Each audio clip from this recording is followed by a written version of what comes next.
Elles sont déjà sur place, des inconditionnels des JMJ, les Journées mondiales de la jeunesse.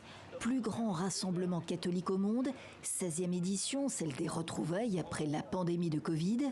Plusieurs centaines de milliers de personnes sont attendues ce mardi à Lisbonne au Portugal et jusqu'à 1 million pour la messe finale célébrée par le pape dimanche, soit le double de la population de la capitale portugaise. Des pèlerins en quête de sens, de lien et d'immersion. Je suis impatiente de voir les gens du monde entier célébrer la foi et de voir à quel point l'Église est vivante et qu'elle est bien plus grande que notre petit coin du Texas. Oui, c'est cela, voir des gens du monde entier célébrer notre foi.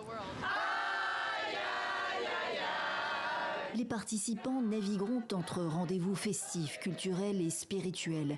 Après plusieurs années de scandales mettant à nu, grâce à la parole libérée des victimes, des abus sexuels trop longtemps tus dans l'Église, ils ont ébranlé les consciences.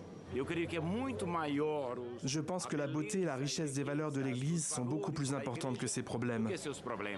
L'Église a ses fragilités, mais la foi est beaucoup plus grande. La fraternité, la synodalité, la communion et l'espoir que cette jeunesse amène, tout cela est un trésor beaucoup plus grand que les fragilités de l'Église.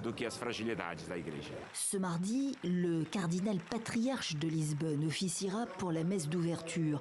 En attendant le pape François, ce mercredi 2 août, un pape convalescent opéré il y a 2 mois qui, malgré ses 86 ans et sa santé fragile, ne devrait pas ménager son engagement. Parmi les rencontres prévues en privé, des victimes d'agressions sexuelles commises par des membres du clergé. Au moins 4815 mineurs au Portugal depuis 1950, selon une commission portugaise d'experts indépendants.